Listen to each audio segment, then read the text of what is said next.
Ross, let's talk about the positives. Ipswich Town's greatest ever right back was back in action on Saturday, Kane Vincent-Young. How good is it to see KVY back? Oh, what a sight. Just what a beautiful sight. Just beforehand, when you saw him in the 18, you thought, it is damn true. He is here. Yeah. And I'm sure, you guys at the game, I'm sure it was just great to see him out there warming up. Potentially him coming on. And, I think that was a good amount of minutes for him to come on. And he straight away, his first touch, he had a fantastic run and, an opportunity for us to score. But it's just great. And, a lot of fans, they love to see it as well. Number 24, certified baller, as they call him. It was just great to see. It's just good to see a right back flying down the wing. Luke Chambers, he's done well at right back this season.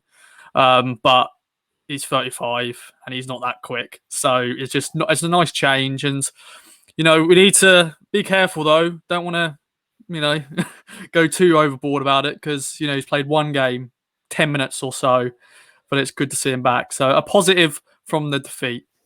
We know he's going to set up the winning goal at Wembley and come playoff final day. I've already predicted that. But KVY, I mean, it must have been so frustrating for a lad who's so talented for his body to constantly let him down, boys. I mean, I can relate as a similar level of athlete myself. When I've had injuries, it's incredibly frustrating not being able to do what you love to do, especially when it's how you make your living. But Stu, just talk a little bit about how important KVY could be to the side and what you think knock-on effect that will have on the back four with Chambers potentially moving inside and who then goes out of Wilson and Nsiala. To take the latter point, Chambers moved across to sort of left-sided centre half alongside Nsiala, and James Wilson went off. Which I think, if you were talking about which of the two centre halves were more likely to keep their place in that scenario, I think 9 out of 10 people, if not more, would have said James Wilson, who's been we've talked about him being Mr. Reliable, Mr. Consistent. But I think maybe from what we're hearing, Paul Cook has kind of drilled into that and maybe sees things a little bit differently, sees maybe Toto as the more reliable of the two, which is perhaps surprising. So I wouldn't be surprised from the noises we're hearing that it will be the Chambers Nsiala two, if as and when Kane Vincent-Young can play at right back, maybe with half an eye on next season. With if you're going to retain Luke Chambers, which is a big if, you'd be retaining him as a centre half. But to go back to Kane and the impact he could have, he is right in Paul Cook's wheelhouse. He is everything that Paul Cook wants from a fullback, someone who virtually plays as a winger.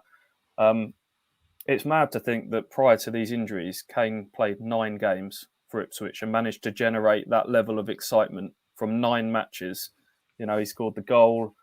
Was it Tranmere where he scored the goal, where he went up the right-hand side? And was that in the same game as the Garbutt free kick? I lose track. He got the winner at Gillingham where he arrived at the far post. He could change that. It's no exaggeration to say he could change the whole dynamic of this side with the way he plays. But you just don't know how he's going to come back. He's a player that I would always fear that a player who is based on pace and acceleration after the type of injuries that he's had over a period of time, that some players don't come back quite the same. But he is still only 25, and hopefully he'll be good, because he's a lovely, likable, humble man with lots of other interests outside of football as well. So hopefully there weren't too many dark days for him during that period out. But yeah, great